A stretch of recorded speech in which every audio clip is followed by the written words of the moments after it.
Allahu Allahu Allahu Allah. This is the best ever business for akhirah. Namun ramai daripada kita tak mau buat bisnes macam ini.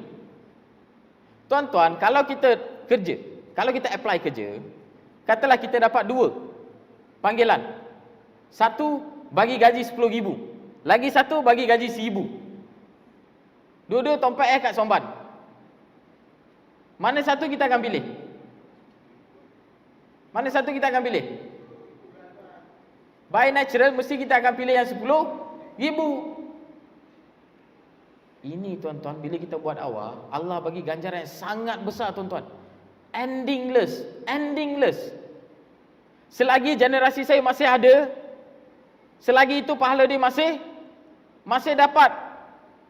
Kokot dia dah KO pun, lepas dia KO pun saham masih masuk. Tapi ramai daripada kita tidak memilih untuk buat kerja begini. Kita pilih kerja yang gajinya 1,000. Hari ini kita selalu dabik dada kita tuan-tuan. Kita selalu kata kita adalah umat yang terbaik. Betul tak? Umat Rasulullah SAW adalah umat yang terbaik. Diharamkan umat-umat terdahulu masuk ke syurga sebelum umat Rasulullah SAW masuk syurga. Do you agree? Biasa dengar kan? Betul ke tak? Saya nak tanya dengan tuan-tuan, kenapa? Kenapa Allah Subhanahu Wa Taala tinggikan darjat kita dengan mengatakan kita adalah umat yang terbaik? Mesti ada sebab. Setuju ataupun tidak? Apa sebab ni? Sebab kalau tak ada sebab tuan-tuan, dia seolah-olah kita kata Allah ni bias. Allah lebihkan kita umat Rasulullah SAW daripada umat-umat terdahulu. Tapi dia mesti ada sebab. Apa sebab dia? Adakah disebabkan kita umat Rasulullah SAW amalan kita hebat sangat? Adakah amalan kita hebat sangat tuan-tuan? Kita ni hidup baru berapa tahun? Umat-umat terdahulu mereka hidup 100 tahun, 200 tahun, 500 tahun, 1,000 tahun, 5,000 tahun. Betul? Kalau mereka beramal sehari sekali, nescaya lebih banyak daripada keseluruhan amalan kita, sebab kita hidup 60, 70 tahun. Kalau lebih daripada tu, subsidi, bonus. Apa lagi sebabnya? Saya biasa tanya soalan ini, antara jawapan yang saya akan dapat, kenapa kita ni umat yang terbaik? Sebab kita umat Rasulullah SAW. Yelah, umat Rasulullah SAW. Tapi sebab apa? Sebab kita umat Rasulullah SAW. Yelah, sebab apa? Sebab kita umat Rasulullah SAW. But why? Sebab Rasulullah SAW Rasul yang teragung. Tuan-tuan, kita semua tahu dalam Islam, kita tidak mewarisi dosa dan kita tidak mewarisi pahala. Do you agree? Betul tak? Dalam Islam tak ada konsep mewarisi dosa atau pahala. Dia bukan macam agama Kristian. Agama Kristian ada dosa warisan. Dalam Islam tak ada dosa warisan, tak ada pahala warisan pun. Rasulullah SAW, Rasul yang terbaik, itu dia. Apa kena mengena dengan kita?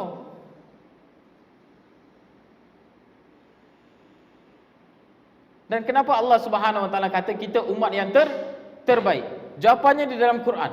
Allah Subhanahu Wa Taala firman dalam surah Ali Imran ayat ke-110. Kuntum khairu ummatin ukhrijat lin-nas, ta'muruna bil ma'ruf wa tanhauna 'anil munkar wa tu'minuna billah. Allah Subhanahu Wa Taala berfirman, kita adalah sebaik-baik umat, kamu adalah sebaik-baik umat.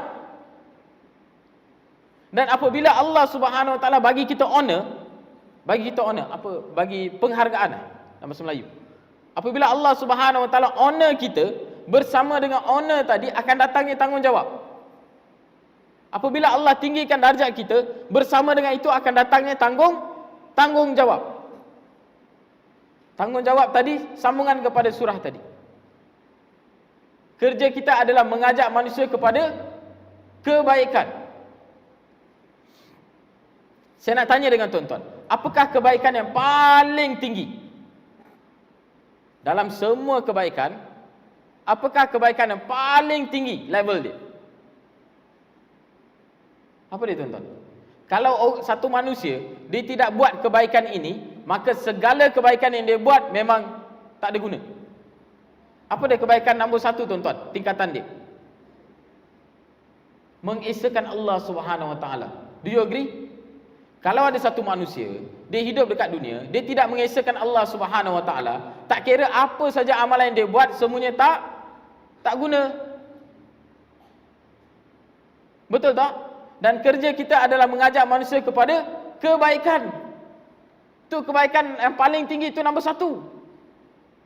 Dan kerja kita juga mencegah kemungkaran. Apakah kemungkaran yang paling teruk, tuan-tuan? Mensyirikkan Allah Subhanahu Wa Taala. Dan menjadi tugas kita untuk menghalang manusia daripada mensyirikkan Allah Subhanahu Wa Taala. Menjadi tugas kita untuk mencegah manusia daripada mensyirikkan Allah Subhanahu Wa Taala. Namun, berapa ramai daripada kita buat kerja ini? Tanya balik diri kita, tuan-tuan. Berapa ramai? Allah kata kamu adalah sebaik-baik umat atas kerja ini. Kita ni menjadi sebaik-baik umat atas kerja ini. Namun ramai daripada kita tak buat kerja yang telah diberi oleh Allah Subhanahu Wa Taala. Kalau kita ada company, kalau kita ada syarikat, kita lantik seorang menjadi manager di syarikat kita. Kalau dia tak buat kerja manager, setiap hari dia pergi kerja, tapi dia duduk dekat guard house. Dia tak ambil orang, tolong buka gate. Setiap hari itu je kerja. Dia buat kerja, tapi dia tak buat kerja dia. Rasa-rasanya layak tak kita panggil dia sebagai manager? Layak ke? Kalau syarikat tuan-tuan akan puji dia kan? Baguslah hang ni jadi manager, betul-betul low profile lah, sebab jadi guard. Macam tu ke? Kita dah tentu akan marah dengan dia. Sebab apa? Bila dia tak buat kerja manager dah pending. Kita lantik dia untuk jadi manager, bukan jadi guard. Guard dah ada kerja orang lain. Betul ke tidak, tuan-tuan? Tak layak kita panggil orang tu sebagai manager. Dan Allah Subhanahu Wa Taala telah tinggikan darjat kita menjadi da'i. Kerja kita mengajak manusia kepada kebaikan dan mencegah manusia daripada kemungkaran. Kalau kita tak buat kerja ini, bagaimana kita nak dabik dada kita mengatakan kita umat yang terbaik? Macam mana kita nak kata kita adalah umat Rasulullah SAW? Sedangkan kerja umat Rasulullah SAW kita tak buat.